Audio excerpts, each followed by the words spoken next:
Yo, what's up everybody? This video is for everyone that doesn't know how to guard cancel out of Hyper Sentinel Force. And just in case guard cancel out of Hyper Sentinel Force sounds like a lot of gibberish to you, let me show you what it is.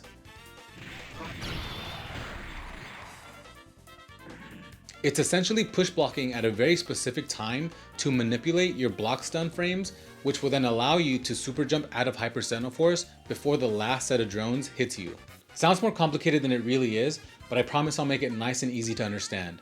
And it's easiest to pull off with Sentinel, so we'll start off with him. But just be aware that the timing for this trick is different for every character because every character has a different amount of block stun frames, so you need to account for that. Alright, let's just super quickly start from square one and go over how push blocking manipulates block stun.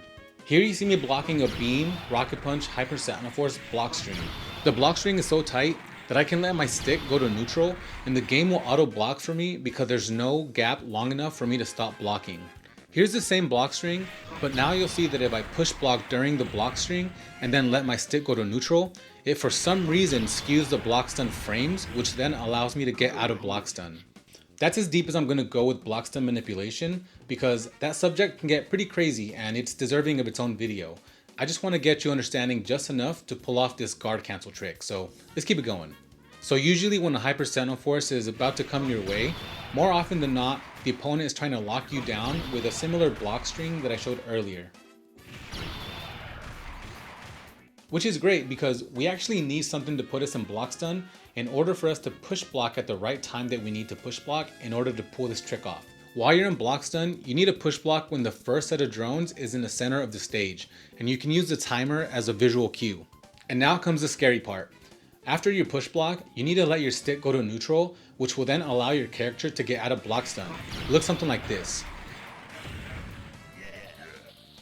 Now as you can see, right before the last set of drones reaches you, you regain control of your character and have a split second to super jump out of Hyper Sentinel Force, which saves you from the last bit of chip damage and possibly even another Hyper Sentinel Force if you were like, say for example, on the ground still blocking. When you go for the super jump, I recommend that you super jump up back in case you don't make it out of Hyper Sentinel Force and you can at least block the last set of drones on your way up. And for most other characters, I found that push blocking the first set of drones shortly after the middle of the screen works best.